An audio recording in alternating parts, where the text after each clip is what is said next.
You gotta hand it to Jagged Edge Productions, the creators of Snake Hotel. They know exactly how to play this SEO game with a title and cover art that's going to trick more than enough people into thinking that this is that other movie with the name Freddy in its title. And no, I am not talking about A Nightmare on Elm Street. Back in the VHS and early DVD days, and even continuing to this day with The Asylum, there's always a film producer that would latch their low-budget production onto a big-budget release. They did this to make a quick buck into tricking an unsuspecting viewer that their movie was the film they were actually looking for.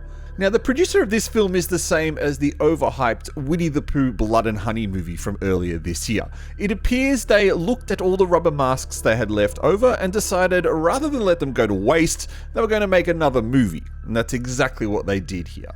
A detective begins to investigate a series of murders that appear to be occurring on Friday nights.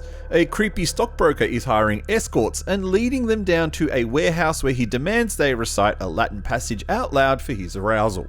The passage actually summons a group of demonic-looking characters that he has made a pact with, who demand the blood of 8 souls in return for granting the stockbroker his ultimate wish. The movie has good and bad points, but as typical with movies like this, it's the bad points that people are going to dwell on, so I'll try to keep them to a minimum. The idea behind the movie is fairly decent, and with a bigger budget and more creative crew, there could have been a rather creepy film here. The masks of the demonic characters are also passable, and the googly eyes of the rabbit thing main character thingo will have you in stitches as it shakes its head from side to side. But, and it appears we're getting into the bad points quicker than I thought, it just doesn't make any sense. There's no backstory to who these characters are, and indeed why they look the way they do. It's just a case of, we've got these masks, let's just use them. On top of that is the illogical methods the detective uses to solve the case. She divulges assumingly confidential case information to her part-time artist boyfriend and influencer best friend. Why? And why is her superior so bad at his job that he essentially allows her to do whatever she wants?